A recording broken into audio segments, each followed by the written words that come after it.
sejam bem-vindos ao canal da Sete. Hoje eu vou dar continuidade ao bate-papo que estamos até aqui sobre o autismo. Vocês já viram no vídeo passado, eu já apresentei-me e vou dar continuidade à história.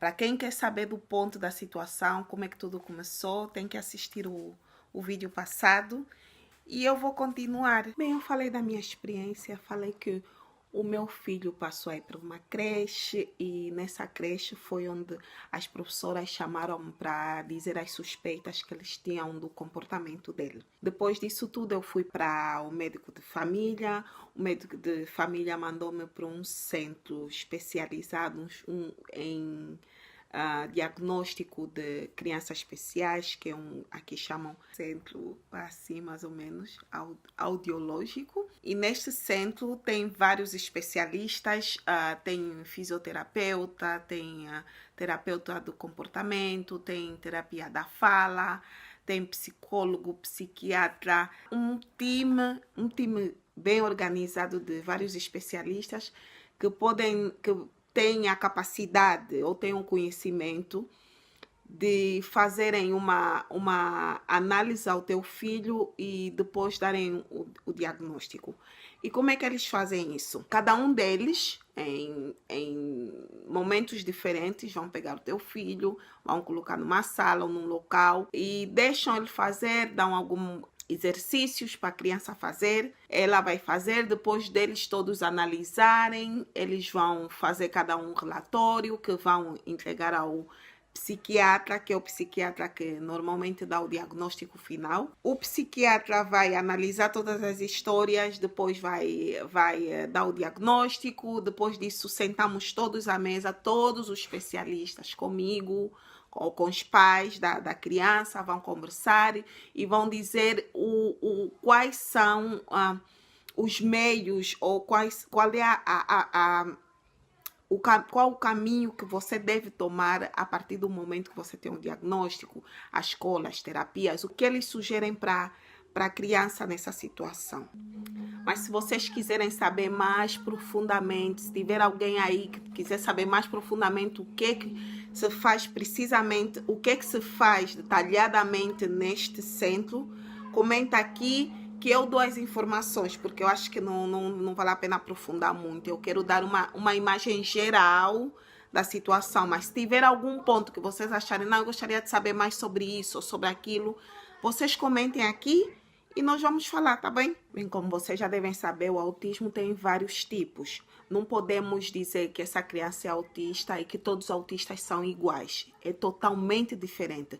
Podem estar dentro do mesmo tipo, que é o clássico, mas com comportamentos totalmente diferentes.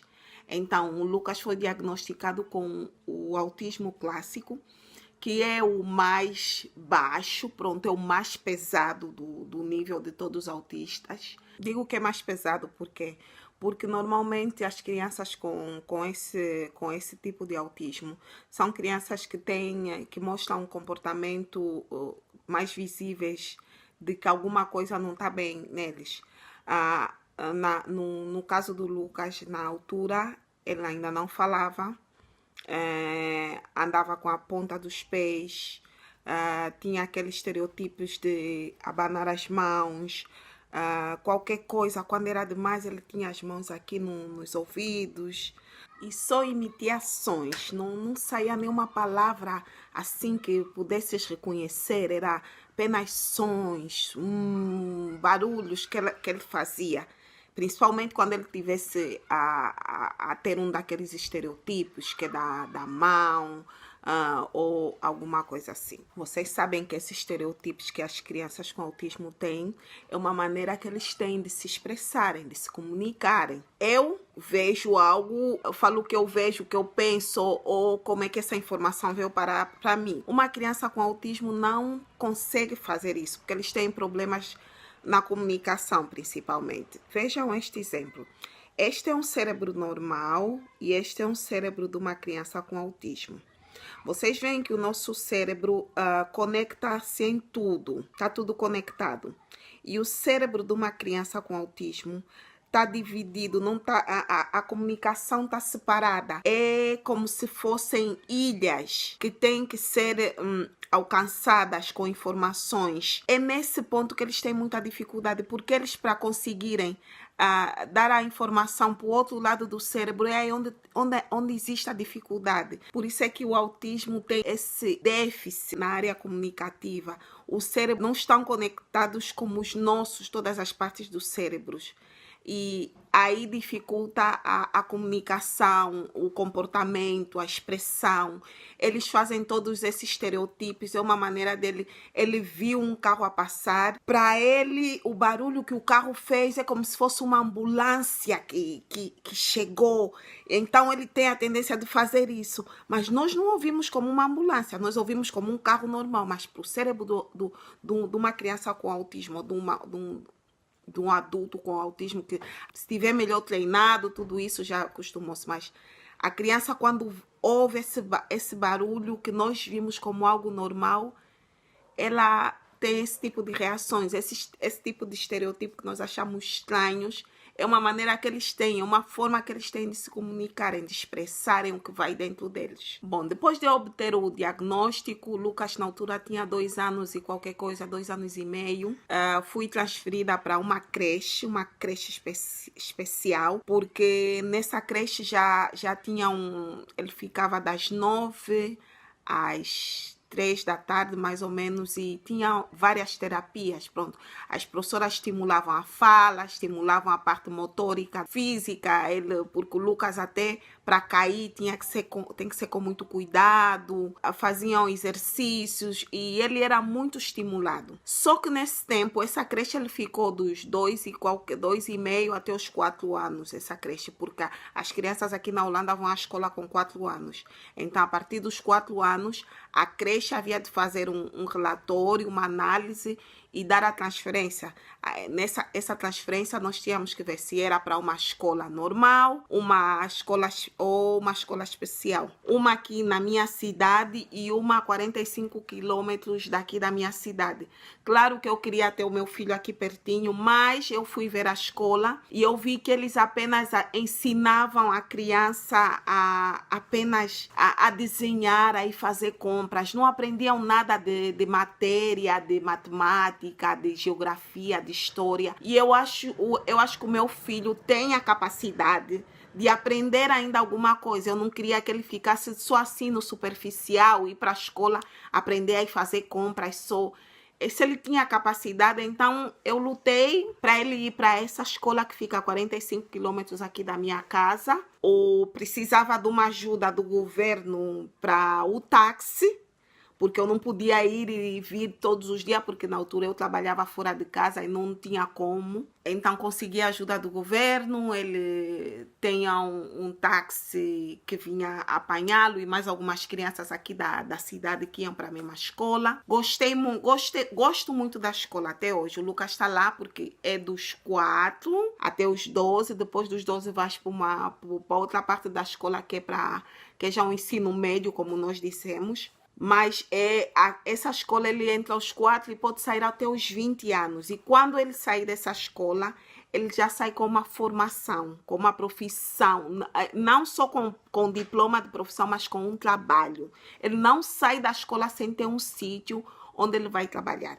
Mas mais informações sobre esse processo todo da escola, a partir dos 4 anos até hoje, eu vou falar no próximo vídeo, porque senão o vídeo fica muito longo e vocês se cansam e não terminam de ouvir a minha história. E foi nesse tempo da análise em que o Lucas ficou nessa creche especial que eu passei a investigar. As professoras faziam terapias na escola, eu ia assistir muitas vezes para eu também poder adaptar aqui em casa, fazia com ele. Eu digo muitas vezes que eu fiquei especialista em muita coisa de autismo, porque eu vivo dia a dia com e tínhamos que ter uma estrutura diferente aqui em casa. Então aprendemos com as terapeutas, aprendi na internet, aprendi com mães também e fomos adaptando. E é muito bom porque eles precisam de acompanhamento constante constante mesmo. E foi numa dessas minhas investigações que procurar terapia disso, as terapias do autismo, em qualquer parte do mundo são muito caras. Muito caras. Eu tenho uma tia que diz que os autistas só deviam ter pais ricos, porque as terapias são tão caras que é impossível para o bolso de qualquer um. Nessa busca de terapias, eu encontrei a terapia do ABA. A terapia do ABA é muito famosa no meio dos autistas. Eles direcionam-se para um paciente especificamente para ele, vão ver as deficiências que ele tem e eles trabalham nesta deficiência, tanto no comportamento como na comunicação. O Lucas fez o ABA a partir dos 3 anos e meio. Faltava meio ano para ele ir para a escola. Havia de sair da creche para a escola. Começou a fazer em 6 meses. O Lucas foi para a escola com 4 anos. Depois de 6 meses com esta terapia, quando o Lucas foi para a escola, já falava algumas palavras. Eles foram tratando da parte do comportamento e da comunicação. O Lucas falava, porque eles fizeram um programa especialmente para o Lucas, falava, repetia, mas eu fiquei muito feliz porque ele começou a falar, porque abriu o caminho para a fala, mas a fala de uma maneira automática. Eu vou explicar. Se, por exemplo, o Lucas terminou de comer e quando ele terminou de comer, nós dissemos muito bem, Lucas, comeste tudo, acabaste o prato. Ele fixa isso. Sempre que ele terminar de comer, ele vai emitir a mesma informação, vai emitir a mesma frase. E foi isso que ele aprendeu no ABA, a repetir, como se fosse um papagaio. Ele formou palavras próprias para diversas situações. E é o que acontece até hoje, porque o Lucas fala, mas o Lucas não senta ou não tem uma conversa conosco. Eu fui me desiludindo com muitas das terapias, como por exemplo no ABA. Eu esperava muito mais. Eu fiz uma expectativa maior e só que, pronto, era também falta de experiência. Hoje eu já não me ponho assim na frente de uma terapia como alguns anos atrás. Eu já sou mais realista, eu olho a situação real do meu filho, eu já investigo, que eu já vi que deu resultado nessa criança, mas essa criança não era clássica, era, por exemplo, um autista Asperger, então o resultado dele normalmente é maior do que uma criança com clássico, que tem mais dificuldades em comunicação, em comportamento, que um Asperger. Então, hoje em dia, a experiência ensinou-me a não ter tanta expectativa. Eu acredito que, graças a Deus, o Lucas desenvolveu muito, porque de uma criança que ficava a andar com as pontas dos pés, a fazer sons que ninguém conseguia identificar e abanar as mãos, hoje ele vai à escola, ele faz o lanche dele, o Lucas hoje consegue arrumar a cama dele, o Lucas hoje sai, levanta da cama, faz a higiene. Tudo bem que eu tenho que ajudar, mas eu já não preciso, por exemplo, dar banho no Lucas. O Lucas toma banho sozinho, só tenho que acompanhar e dizer, Lucas, agora tens de fazer isso, vamos fazer aquilo. Ele precisa de acompanhamento constante. Sozinho ele ainda não consegue fazer tudo.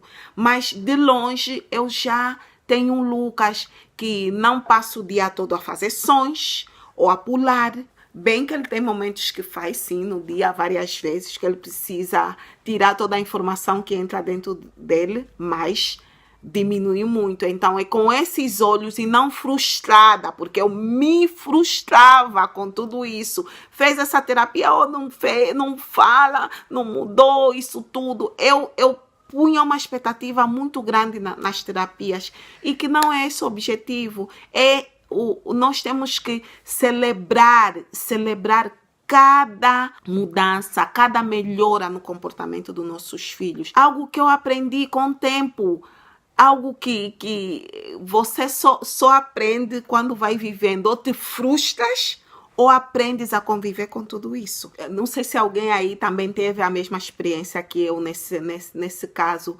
ou nesse tipo de coisas, que eu acredito que a maioria das mães ou a maioria dos pais com uma criança com autismo sentiu essas frustrações. Eu me frustrei muitas vezes, mas a vida, a experiência, a meditação na palavra de Deus ajudou-nos a não confiar nas terapias, mas confiar no nosso Deus, hein? Bem, então eu vou deixá-las aqui. Curtam o vídeo. Mandem para as amigas ou para os conhecidos que vocês sabem que querem saber alguma coisa do autismo ou não sabem nada. Mostrem, inscrevam-se no canal e até o próximo vídeo. Vou continuar com a história do Lucas. Beijo!